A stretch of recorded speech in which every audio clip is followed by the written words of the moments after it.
Hey, Falcons and NFL fans. Welcome to another episode of NFL Jocks and Pigskins with Tom Pollen, Chris Smitherman producing behind the scenes. I'm Dave Volcom. We have another great show for you this week. It's NFL Combine week, Tom. So that always creates a lot of storylines, and a theme in recent episodes has been rumors. So there isn't a better rumor producer than the NFL Combine, right?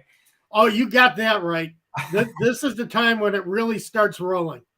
So, and we've had it rolling. I mean, people talking about measurements. You know, there are so many scouts out there right now on social media that it's amazing. Well, I think that our two main talking points today kind of center around two rumors, two possibilities, depending on what kind of semantics you want to use. But from the last couple of days, because of some things at the combine, or maybe just wishful thinking on Falcons fans' parts, there is an opportunity, perhaps, that a couple of the top prospects could fall to the Falcons at number 8. And we're going to talk about those two prospects for a good portion of today's show, Tom. That's Jalen Carter, the defensive tackle from Georgia, who got into some legal trouble. At least it came out this week that he's in some legal trouble. Right. Finally came out. Yeah. And then, there was a mock draft on Falcons Wire, the USA Today site, that had CJ Stroud falling to number 8 and the Falcons. And, of course, we'll see CJ Stroud. We saw the interviews yesterday, but we're going to see quarterbacks throw and work out at the combine today. Yeah, I wish I could say it's interesting to watch the quarterbacks at the combine. I watched them last year, and I think they looked real good. Quarterbacks look great when they don't have hands in their faces or guys draped over their shoulders, or if they're not wearing the opposing team's uniform all over their bodies, then they look pretty good out there. But right. Then it comes to game time and things tend to change a little bit. Yeah, I mean, that's very true. I guess if somebody looks bad in the combine or bad throwing without any defenders in your face, then you can rule that guy out. But that's usually not the case. Usually you do look your best during combine week if you're a quarterback, or really any player. But I think the other topic that we'll probably hit on a little bit later today is just the combine in general and what fans and scouts and teams should be looking for in the combine, at least what we think the combine should be used for. And I don't know if it's just that teams use the combine incorrectly as much as maybe the media wants to make a big deal out of the combine, because the NFL wants people to tune in and the media wants to get attention on any type of news. If you're a website, you want to create page views, and if you're a show like us, we want to get viewers. And one of the best ways to do that is to talk about these topics at the combine, and it tends to maybe get blown out of proportion more than it really should. Yeah, it does. But everybody's looking for content. I mean, we're no different than anybody else. You're looking for content in the off season. You're looking for things that you think are interesting in the off season, things that are going to impact your team. So it's not surprising to me that media members, sites, and major media tend to go to the combine, and they're looking for any kind of news that they can report that's going to sound interesting to fans. It's going to generate conversation. Yeah. Right. Absolutely. Yeah. I don't fault us or anybody else for doing that. I'm just saying then fans will look at our news or news from an organization and maybe make a bigger deal than a team would about a combine workout. That was just my overall point about the combine. But we're talking all combines today. We would love to field some questions as well from anybody watching. If you have a question, combine or not related to the combine, we'd love to hear what you have to say. It could also not be Falcons related. It could be NFL related. Yeah. And I think I've got a pitch clock update as well, if we have some time for baseball a little bit later, Tom. Okay. That works for me. Yeah, the first week of the pitch clock at spring training. Haven't watched a ton of spring training, but a little bit, and seeing how the pitch clock has worked so far has been interesting. So if we have time for that, we might dive into some more baseball like we did last week. I look forward to that because I haven't had time this week to really pay much attention. Very busy week at work, so I haven't had the chance to. I mean, the combine has just gotten all your attention, right? Yeah, well, as far as spare time, this is where it goes because we got to be prepared for today. Everybody wants to hear what we got to say. So, all the hundreds and thousands of people who tune in each week, we got to be ready for them. I want to be informed. Right. Brian, great to see you. I'm here for you. So, we got to be informed. So, it's Combine Week. Today's show brought to you by Prize Picks. Download the app, and when you do, use our promo code ASU after you sign up. That gets you a 100% match on your first deposit up to $100. Now, there's no NFL games to place entries on, but as we say every week, there's other sporting events in Prize Picks: college basketball, NBA, NHL, maybe a little Premier League. Arsenal was in action this morning, Tom. I get the updates on my phone. Arsenal's my Premier League team, yeah. Ah, okay. Well, yeah, you've traveled to England. You've been in Britain. You've kind of seen this stuff up close. So yeah, you having a Premier League team. Yeah, I didn't get to go to a Premier League game, but I've walked around a couple of the stadiums, on a non-game day. So Arsenal, I think, was the closest team to where I was living when I studied there. So, kind of picked them as my team. So I can't name any of their players right now, but they're one of my teams. They are my team. They are my team. I see. Well, that's not too bad. That's fine.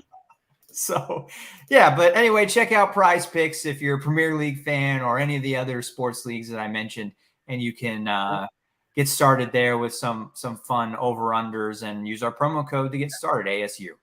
And if you're dead set at it, there still is football. You still got XFL and USFL, and if you are really desperate to do some player props on football, they are there for you. To me, you got to be desperate to want that, but they are there for you. Well, Tom, speaking of the Premier League and Europe, we've got a Prince Harry question here from Audio Garden 79. Worst younger brother, Jackson Mahomes or Prince Harry? I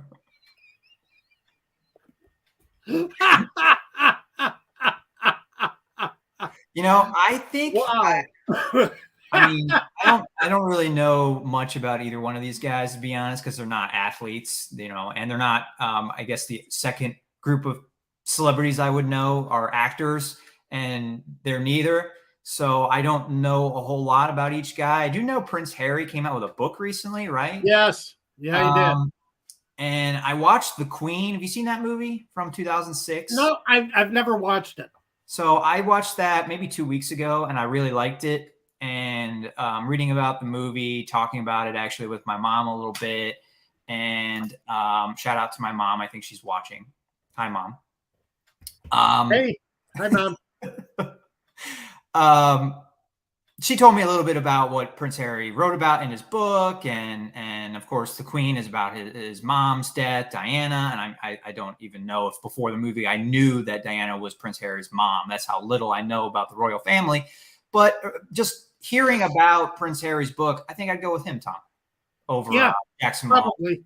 Although I just looked up, I guess Patrick Mahomes has an assault charge that is. You mean Jackson Mahomes? Jackson Mahomes, I'm sorry. Yeah, so I just looked it up just because, I'm not as familiar with him either.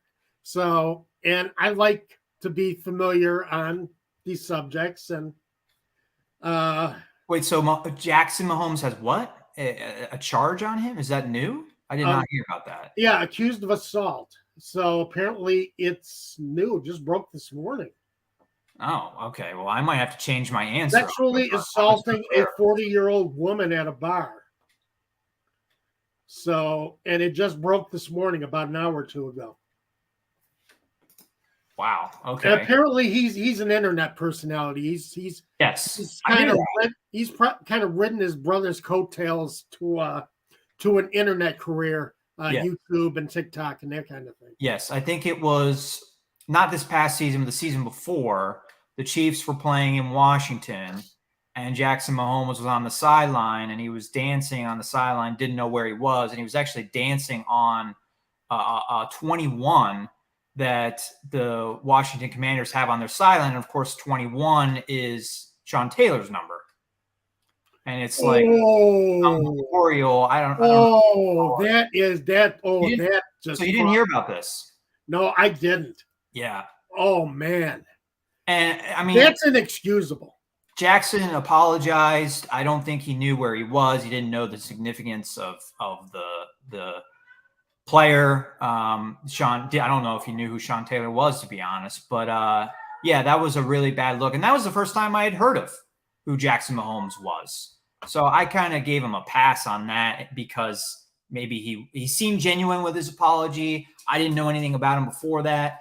But yeah, I think the best way to sum him up is just he's ridden Patrick Mahomes' coattails to an internet career doing nothing but dancing. Yeah, pretty much. But I don't think he's done anything, that bad again, controversial. Well, until today, I guess, until he met some 40-year-old woman in a bar he didn't like. Yeah, apparently that was the case. So we'll see what happens, but I'm not going to keep a close eye on it. But I think Patrick Mahomes is probably, pulling his brother aside and saying, look, let's keep out of this kind of trouble. I don't need this kind of stuff. And, I'm old enough to remember, Jimmy Carter, who is now in hospice care and nearing the end of his life. I remember when he was president and he had to deal with his brother, Billy Carter. And Billy was not a credit to the presidency. So, it's amazing how these celebrities have to keep an eye on their brothers. Just every time they hit it big in their careers, you got to worry about the siblings. Yeah, it's true. And Audio Garden says, I think he has some kind of spitting incident in the stands as well. That may be true. I do not know. I just remember the Sean Taylor thing a couple years ago. And Tony Wright brings up also Brittany Matthews. Have you followed her at all, Tom? The rage on her? I don't really get the dislike for her. I do. The one story I remember reading about her was when the Chiefs beat the Bills in the playoffs, that great divisional game a year ago. She was in a box, but not too far from fans in the stands, like she could probably reach out and touch them. Right. And she had a champagne bottle, and she was spraying people with champagne. And it was in celebration. Again, it was like for a Twitter video, TikTok video that she posted. And there was this big outrage over it was freezing weather and the people she shouldn't have been spraying people with champagne. Like the people in the video seemed to be happy that they were being sprayed with champagne. They were happy that the Chiefs just won. Yeah. And I feel like even if it made you a little colder with a wet substance being sprayed on you, isn't it a great story that you can tell your family or friends or whatever, especially years from now, that Brittany Matthews once sprayed you with champagne?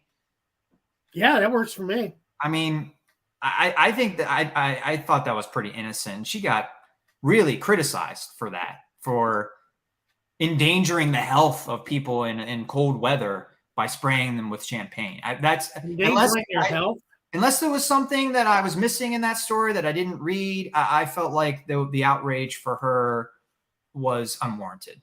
Not so much for Jackson Mahomes, but for Brittany Matthews. I don't really get why. She likes the attention. She likes social media. And it's like we want people to be on social media. We want to hear about them until they become too much, I guess, and then they're annoying. And I guess for some people, Brittany Matthews has become too much. Okay. Well, as I say, endangering health by spraying some champagne. Yeah, come on, people, Get a life. Crying out loud. We have some other questions that could spew some interesting discussions. Gary asks if anybody at the combine has small hands this year. Oh, we'll probably hear that today once they get done measuring the quarterbacks. They usually don't worry about the hands for other positions except, I guess, wide receiver. But they definitely, for some reason, there's this real hookup, this real hang up about hands on a quarterback. So we're probably going to hear some of that today because I think the quarterbacks go through their drills today. Yeah, and I mean that was one of the crazy stories from the combine last year with Kenny Pickett. And I don't want to say that Kenny Pickett is definitely a Hall of Famer or anything like that, but I think his hands were okay. He seemed to be fine, and looking back a year later, it seems like that story was definitely overblown. I think we knew it was probably overblown at the time too. We knew it was overblown at the time. Well, say Jared Goff when he came out, everybody was complaining about Jared Goff's hands, that his hands were too small. That's why everybody thought Carson Wentz would be a much better quarterback than Jared Goff. Because his hands were bigger. Because his hands were bigger. and he went to college in a pro set offense. And Goff wasn't that matters more than I think. And look who's come out to be the better quarterback. Yeah. So it's amazing what people will fixate on at the combine. It's never ending. That's the most entertaining part of the combine is what gets fixated on, and kind of what players say, and because you really don't know much about players. To me, there's not a whole lot you could tell from these drills, except if somebody performs a lot better than you expect. But to me, you go back to the tape. You always have to go back to the film. A player should never rise just based on their combine. But it happens, though. It seems like it happens every single year. Yeah, it does. And it surprises me because to me, and I've said this a long time, being a great athlete does not necessarily mean you're a great football player. Yeah. And we've seen a lot of guys with some incredible athletic ability bomb on the football field because they have no sense of the game. And that's why I say you can't let these combine results, you can't let the 40-yard dash, the high jump, the standing high jump, or whatever it is they call it. You can't let these things influence your judgment of a player because they're not doing this against other competition. At least on the film, you're seeing them react, read and react to what's happening on the field in front of them. And that's the most important part. A player might bring attention to himself with a good combine, but then you have to go back to the film. To me, you do. To others, apparently, the combine's enough. But to me, you got to go back to the film. I want to see what kind of football player he is. Is this guy constantly in on a play? That's what I want to see. Does he have a sense for the ball? I don't remember what Trayvon Walker's combine was like last year. Do you, Tom? I mean, that is the example maybe that I could point to where we were entering the combine. I mean, everybody was talking about Aiden Hutchinson being the number one pick, and maybe not just for his combine, but it was his traits. It was his athleticism. It was his potential and high upside that made Trayvon Walker the number one pick to Jacksonville last year, and Hutchinson fell to one of your rivals in Chicago, the Detroit Lions. And boy, he really did. He made a difference on that Lions defensive line. Yeah. I mean, I know Jacksonville went to the playoffs, and Walker looks like he's going to be a good player too. But I would have taken Hutchinson. Season. He didn't have an outstanding season. Oh, I would have taken Hutchinson too. Yeah. In a minute. As I say, Trayvon Walker, he had a decent season, but not a season you expect to get out of a top player like that. Yeah. I want a Pro Bowler. If I'm not getting a Pro Bowler and a potential All Pro out of those picks, it doesn't work for me. So yeah, and even Thibodeau, I mean, he was talked about as a top 3 pick, I think, going into the combine, and he dropped. And well, I think he he got dropped because he decided. I'm sorry, Dave. I interrupted you. No, that's okay. That's okay. I was just going to say he got off to a slow start, but he really finished strongly and probably finished with a better season, even though most of his production was in the second half, better season than Walker as well. Yeah, I agree. But see, Thibodeau dropped because he didn't want to participate in the combine drills. He went down there saying he was going to participate in the combine drills, didn't do that, and that's why his draft stock dropped. Okay, I forgot about that detail. Yeah, but cool. And a lot of teams passed on him, but he turned out to be well worth the pick for the Giants. Yeah, because you're right. He started slow, but man, he was a real force on that Giants defensive line as the season went on. So a guy that some teams might end up passing on now because of the controversy that was released this week. I guess I don't know if I shouldn't say controversy. The news that was released this week that's leading to some controversy around Jalen Carter, the Georgia player, who I'm sure a lot of our listeners who follow Georgia probably know more about him than I do as a more casual Georgia fan. But Carter this week, it was released in the media and then confirmed by the Athens Clarke County Police Department that that police department issued 2 arrest warrants for Carter, and it was confirmed by The Athletic. And the warrants allege that Carter raced his Jeep against 24-year-old Georgia recruiting staffer Chandler Lecroy. Lecroy died in a car crash along with Georgia offensive lineman Devin Willock on January 15th. That was hours after Georgia had their parade to celebrate their back-to-back championship, and they had a ceremony at Sanford Stadium where they play football. ESPN reported that details from the police investigation, which became public this week, alleged that Carter and Lecroy were operating their vehicles in a manner consisting with racing.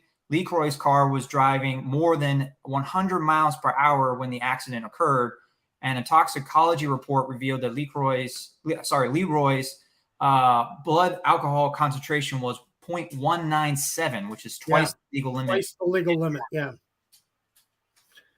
Yeah, and I'm surprised it's taken this long to come out. Yeah, I should add these details too, Tom. The Atlanta Journal-Constitution reported that at least 2 vehicles driven by Georgia football players were at the scene when the accident occurred, including Carter's Jeep. But those vehicles left the scene before police arrived. The agency also reported that when Carter spoke to the police, his recount of the incident changed each time he told it. So yes. Those are important details as well. Carter was scheduled to have his interview at the Combine on March 1st, but he did not have that. Actually went back to Georgia to go to jail, and he posted bail and is now back at the Combine this weekend. Yeah. There's still a lot to come out on that story. And the fact that his story kept changing from time to time, that he didn't get his story straight, claimed to have been in the vicinity, but not at the crash site first. And then later, the video came out. I guess some of the street surveillance video came out that showed that he was there. He was racing. It goes back to character for me, and it's rough to take. And I want to hear more about what went on. But this isn't the first time Carter has been cited for speeding or racing. This happened last year too. So, to me, but see, I don't know if it's going to affect his draft stock because, again, this is a guy who's expected to be a Pro Bowl caliber player. Yeah. I mean, he could go number 1 to the Bears. No. He's not going to go number 1 to the Bears.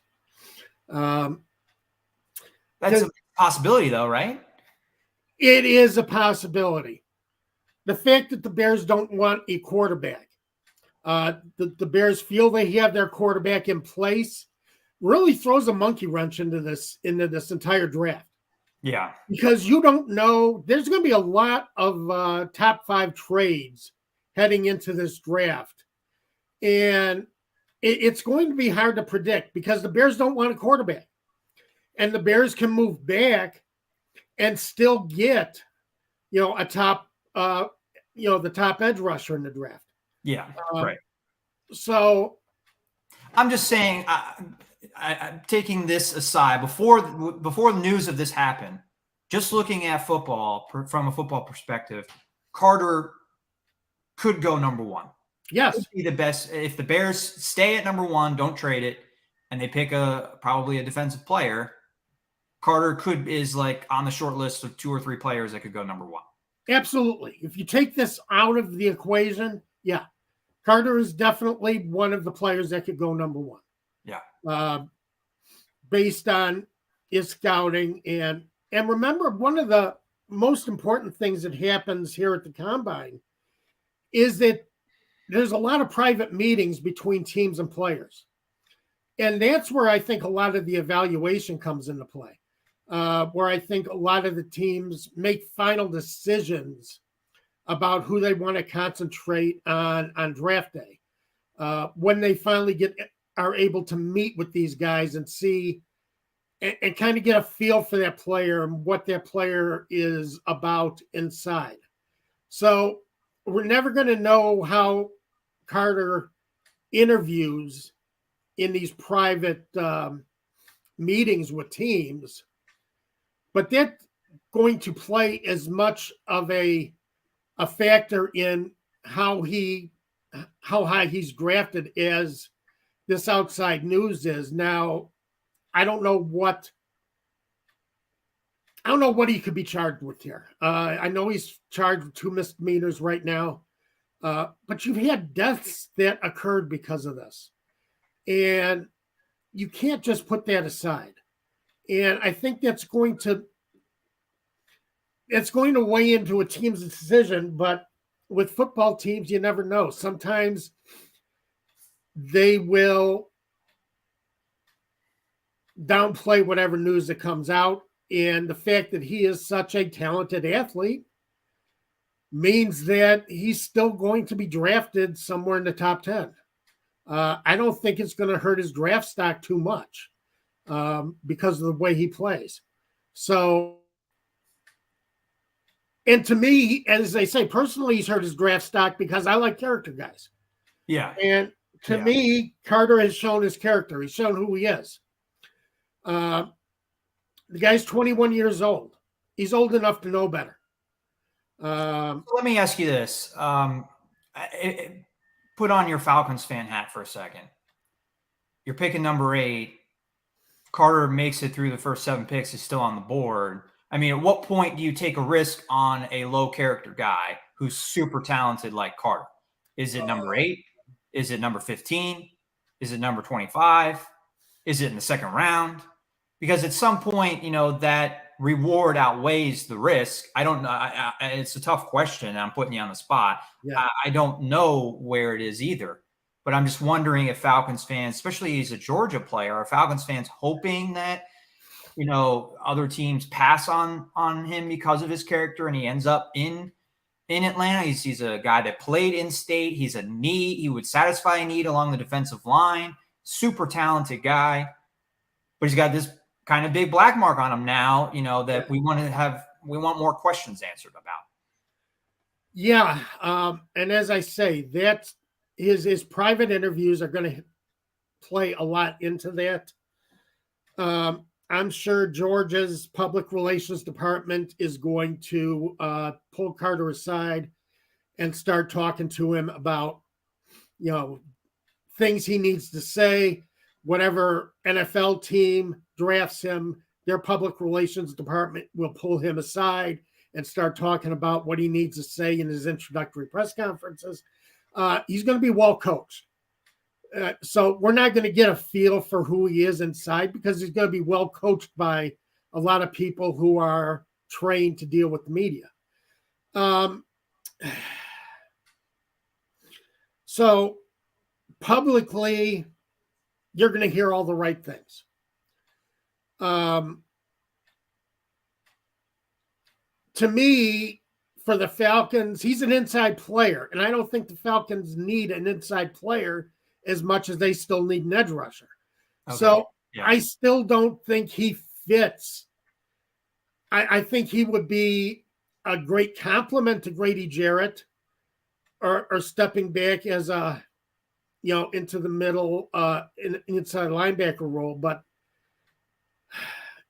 he doesn't fit to me what the Falcons need right now as a player. So at no rate you think you would pass because he's not really the fit you're looking for and because of the off the field issue. Yeah. For me, yes. I'm sure there's going to be plenty who disagree with me. But in my opinion, yes, that is the way it is. He doesn't come to the Falcons. Did you watch the racing video? You said you brought that up, the video. Did you watch it? I didn't watch it, no. I heard about it. I heard that's how they determined that he was a part of, he wasn't, a few blocks away, that he was actually racing the other car and that he was actually a part of what was happening. So there is video that I did not watch it. I didn't watch it either, Pantera. I'm going off of the experts' analysis of the video, so I did not see it. Two other things I want to bring up with Carter, kind of open-ended things that I just kind of wondering if it's going to impact this situation. 2 years ago or a year and a half ago, and his case is still being settled in court. We don't know what the final ruling is going to be, but he hasn't played any football since the incident. Henry Ruggs, the wide receiver for the Las Vegas Raiders, first-round pick, was involved in a car accident. I don't want to directly compare Ruggs to Carter because it's very different situations. But Ruggs was involved in a car accident, high-speed chase, alcohol. He was reportedly intoxicated, allegedly, and he's gone to jail for it. And he's still the case is still prosecuting against him to go to jail for, I believe, the rest of his life. Yeah. At the very least, he's not going to play football again. No. And he got released like 2 days after the incident, and his NFL career is over. So I wonder if that incident is in the back of anybody's mind that's making these draft decisions by these NFL teams. And you're saying, we just can't get involved with anybody that could have a similar type situation. Again, they're not exactly the same.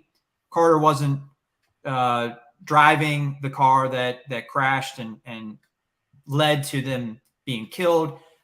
We have not heard any report that Carter was intoxicated. So they're different. But I just wonder if Ruggs' situation could impact this, how teams view this.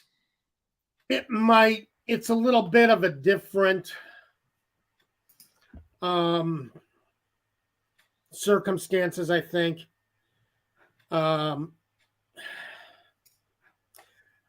a lot that still has to come out. I mean, the police have obviously have a lot of investigation that they've done.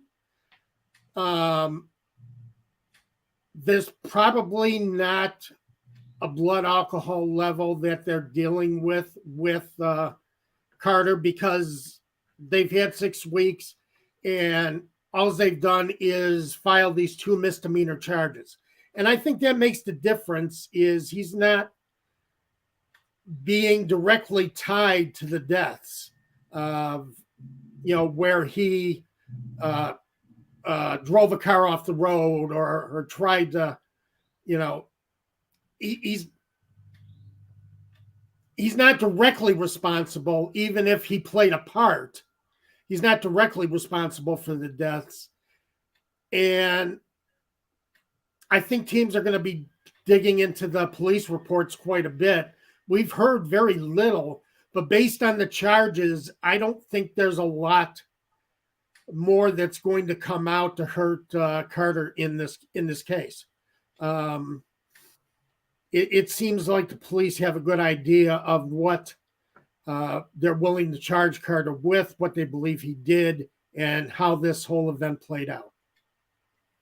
You brought up the last point to me that I want to make today about Georgia overall, that the program has, you sent me the stat, was it 13 players? 9 players in 13 and a half months. 9 players in the last 13 and a half months have been arrested? Yes. Yeah. So Georgia is right up there with some of the great programs in NCAA history as far as winning. I wouldn't, where character hasn't played as big a part of their winning as you would like to see. And maybe, as I say, I'm old-fashioned that way, but it counts to me how you do it and what kind of character you show when you do it, win or lose, because that tells me what kind of a person you are. And it tells me that the university just values winning and they're not worried about how they do it. So it's the way it is. Audio Garden brings up a good point that I also read this week. The officer on scene that met with Carter, because I believe, if I get this right, Carter fled the scene and then came back to the scene. Then came back, right. So the officer, a police officer, did talk to Carter that night, and the officer said he did not appear to be intoxicated and they did not test him for a DUI. So I don't think there's any way for them to go back and test him retroactively. So that's that. And thing is, and as I say, you could probably infer that because of the charges that were brought. The fact that, they didn't bring a DUI against him. They didn't, there was nothing serious other than the 2 misdemeanors that they did charge him with.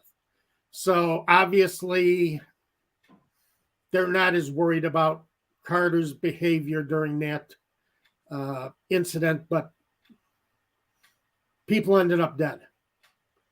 And people ended up dead who didn't need to end up dead. And it's tragic.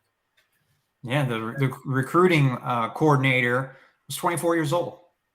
Yeah. And of course, the other guy was a player, a student at Georgia. So 2 very young men died in that car accident. Right. Let's switch gears to the quarterbacks. We mentioned earlier that the quarterbacks are going to be working out today. There's, I also mentioned the mock draft at the FalconsWire.usatoday.com. The latest one that they did was released yesterday, and the Bears did trade the number 1 pick in that mock draft to the Indianapolis Colts, and the Colts took Bryce Young. Carter, if you're interested, Tom, went number 2 to the Texans in that mock draft, and that's one of the few mock drafts we've had in the days since Carter's news came out. So his value was not impacted in that mock draft. Well, a lot of the mock drafts that I saw on NFL.com were done before Carter's incident. So, it's going to be interesting to see how this evolves as we move forward. Right. And at least in this mock draft, nothing really changed for Carter. But what I find interesting is quarterback. After Young went first in this mock draft, the next quarterback didn't go until number 8. And of course, the Atlanta Falcons hold that number 8 pick. So I'm going to ask you the same question I asked you about Carter, being if he's available at number 8. If CJ Stroud is available at number 8, I mean, are the Falcons just running their card up to the table as quickly as possible to take the Ohio State quarterback? If he's there, yeah. And as I say, they need edge rushers. This is the draft where they need to get the edge rusher. And I've said that for the last, I know everybody who comments, everybody who's been with us the last few months has heard me say that. But yes, if CJ Stroud is there at 8, yeah, you grab him because, you're not sure of Ritter yet. He did show some promise. Apparently, from what I've read, he and Drake London have a very nice connection going. So, there are some positives with Ritter, but CJ Stroud is projected to be a top NFL quarterback. So, yeah, you have to take him if he's there. I don't think he's going to be there. Yeah. We got two teams that are desperate for quarterbacks, and I think that there is no way Bryce Young and CJ Stroud are not going to be there because you got the Texans, the Colts, both of those teams need quarterbacks. Yeah. The Raiders need a quarterback.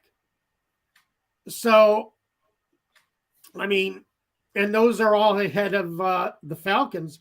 If the Falcons want to trade up and hop one of those teams and get ahead of one of those teams, then, and I think that's how they do get the quarterback. They're not going to get that guy at 8. So I think it's wishful thinking right now because I don't think the Bears hold on to that pick. The fact that the Bears don't need a quarterback means that they can really ransom that pick for just about as much as they can get. Don't expect that trade to go down until draft day. And, the final, everybody throws in, the rest of their chips and decides what they want to give up. The auction will be done on draft day for that Bears number 1 pick. But I'm projecting, and I think a lot of the Chicago media are projecting, that the Colts are the team that will trade up to number 1. The Bears will trade back to number 4, take Robinson, the top edge rusher, and they'll or Will Anderson, who's the top edge rusher coming out from what everybody says. So I think Will Anderson ends up on the Bears, and the 2 CJ Stroud and Bryce Young go early. To the Texans and to the Colts. So that's where I see it. Yeah, that makes a lot of sense. And, I think Chris Ballard talking to the media this week for the Colts, their GM, tried to play some hardball, push back a little bit on the fact that they needed to move up to number 1 to get the quarterback. He thinks they can stay at 4 and do it. And, I mean, he has been a very not aggressive GM. So it would not surprise me if the Colts don't trade with the Bears. Well, but I do think the problem is Jimmy Irsay came out in a press conference with Ballard sitting next to him and said, we are going for a young quarterback. So, and that's the thing. I don't think Ballard really liked that, but Irsay is sold on moving for a young quarterback. So it's going to be interesting to see how that works out in the Colts organization. Well, they could go for a young quarterback at number 4. They don't have to trade up to get the young quarterback. But they're not going to get their they're not going to get their choice of young quarterbacks. They're going to get that second tier of quarterbacks coming out because I think Young and Stroud go in the first 3. I agree with you. I'm just not convinced that Ballard is aggressive enough as a GM to say it is worth going up to get Young. I'm just going to stay at 4 and take Will Levis. I can see that happening. I'm not saying it's a good strategy. I'm just saying it could happen. I can see Ballard trying to make that argument on draft day. That this is better for me. And if he does, Will Levis does end up with the Indianapolis Colts. So you're absolutely right about that. That could play out that way.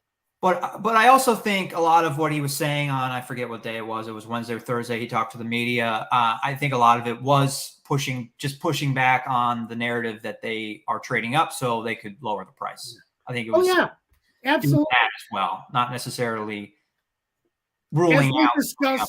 As we discussed last week, we don't, everything they say is for a reason, and not necessarily the reason that they put out there up front. Right.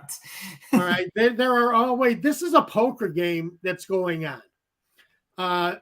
For all you fans, all you people watching right now, all you fans who are poker players, this is a poker game. All right. They are trying to really, they're trying to, keep their cards close to their chest. They're trying to bluff. All this stuff. Think of everything that comes out, everything that gets said. Think about it in the terms of poker, and you will understand what's happening and why things are getting said the way they're being said. Yeah. Yeah, I mean, that's a good way. The Athletic, one of their Colts writers, called it a cat and mouse game that Chris Ballard is trying to play, and that's very true. Because they don't want to give up their future to the Bears just for that number one pick. Right. And I think Ballard is hoping that the Bears, if they don't make an offer that the Bears like, that the Bears will just stay and take a player at number one. But I don't think that's going to happen. That's not going to happen. A team could trade up, and a team that we're not even talking about right now could trade up, like Carolina or the Raiders. Yes. They're interested in quarterback. Exactly. Frank Reich, who was on that quarterback carousel in Indianapolis, wouldn't love to jump in front of Indianapolis and get a young quarterback so he doesn't have to deal with what he dealt with all those years in Indianapolis. Yeah. In Carolina. I think Frank Reich, that is a great point, Dave. It really is. That is a great point. Frank Reich wanting to jump up ahead of Indianapolis and grabbing that quarterback. So that's very possible. That's the poker cat and mouse game that Chris Ballard and the Colts are playing right now. Is they're not only trying to negotiate a good deal with Chicago, they're trying to stay in front of other teams that could go ahead of them and trade up to get a quarterback. They might not be bidding with Indianapolis for that number one pick, but they could trade with Arizona at number 3. Yes, they could. Carolina does that, and then they're in front of Indianapolis and can take the quarterback that Ballard wants. Yeah, and Arizona still gets what they're looking for. Well, they're not getting a quarterback, and that's the problem. Is I think Texas really needs the quarterback to start growing that program there. Houston Texans? Yeah, the Houston Texans. Because, I think that's the huge weak spot of that team. Davis Mills, I just don't think is going to be the guy. I don't think there's anybody in the league who believes that the Texans can move forward and become a winner with Davis Mills as a quarterback. So I think the Texans, you're going to have to pay a price to pry the Texans out of the top 3 because they want their quarterback too. The coach, they're looking at building a program now. It's been a program. It's been an organization that's been very up and down the last couple of years anyway, as far as the way they've run. They've run 2 head coaches out of town. They haven't, you're hoping that team settles down now that they have a solid head coach in place and that you see them start to build more positively. You don't have a lot of players who want to be out of there. And, you can start building a team and one of those quarterbacks is a great player to build a team around. So, because, they spent 2 years trying to do something with Davis Mills. Yeah. I mean, Houston trading up to number 1 is a possibility too. Just throwing out rumors and possibilities. Houston doesn't want Indianapolis jumping in front of them and having to face the quarterback that they want twice a year for the next 10, 15 years if the pick works out. So the Texans moving up just one spot is also, there's a potential for that to happen. Yeah, there really is. There's all kinds of things that can happen. This is going to be a very interesting 7-week period leading up to the draft at the end of April. So it's just going to be fascinating to see how this all plays out. I have a fun hypothetical for you. I'm going to put you on the spot again with a question. What is more likely? So you basically said, I asked you about, should they take CJ Stroud at number 8? And you said yes, but it's never going to happen. It's not even, you basically said it's not even worth talking about. It's just so unlikely to happen. So what's more likely to happen? Stroud being available at number 8, or all 4 of the top 4 quarterbacks being gone by number 8? All 4 of the top 4 quarterbacks being gone. Okay. Yeah. That's the more likely scenario. Because, I think NFL teams are finally getting it. You got to have the quarterback if you want to go somewhere. If you want to move in this league, you want to get forward in this league, you got to have the quarterback. And I think teams are really realizing that finally. And realizing that, you can get there with an average quarterback, but you got to have an outstanding defense. And you have to have a good running game. You have to have so much around. You basically have to have every other piece in place if you want to win with an average quarterback. Yeah. With somebody middle of the road. And even then, you go up against Patrick Mahomes and it's tough to win. Right. Exactly. So, and the risk of that, year in and year out, you're losing guys to free agency. It's harder to plug holes on your defense. That quarterback will mask a lot of those holes on right. Exactly. That you maybe won't be able to fill every single off season if you lose some guys. Plus injuries happen. If you lose a couple guys on defense late in the season, quarterback will mask a lot of that too. That's true. Exactly. Yeah, quarterback fixes the bills. And to me, even if you're not as strong at receiver as you'd like to be, to me, a quarterback makes him a good quarterback makes a receiver better, not the other way around. Outstanding receivers do not make the quarterback. The quarterback makes the receivers. Yeah.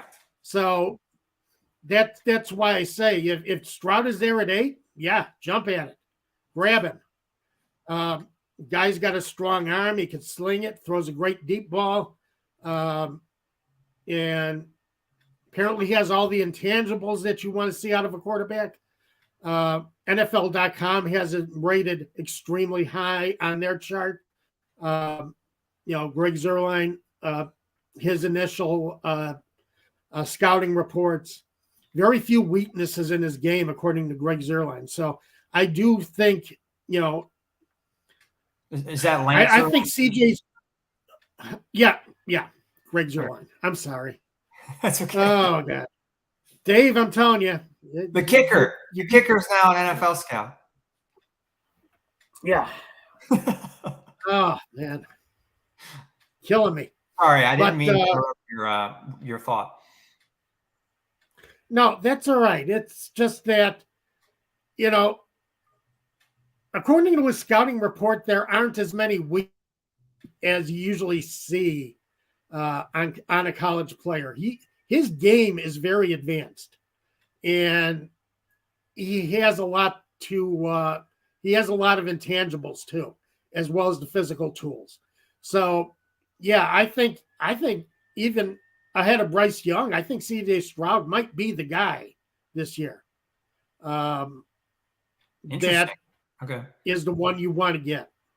So, I think I didn't watch enough of either guy in college to like have a definitive take on either player. That's why I think I'm looking forward to today to just see them throw a little bit, learn more about them. But it sounds like to me that Young is going to be the guy that I don't want to compare him to Kenny Pickett. I don't think he's not ever going to last as long as Kenny Pickett did in the first round, but he's going to have questions about his size and his physical traits like Kenny Pickett did last year. That's a problem, yes. With hand size.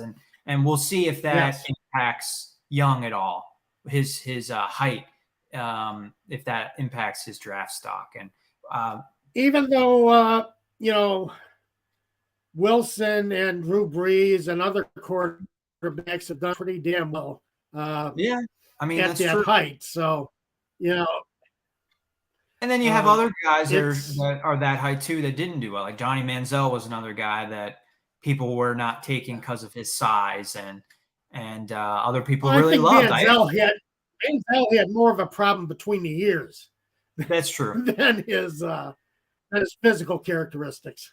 That's true. But he didn't have the physical side. It's true. Yeah. And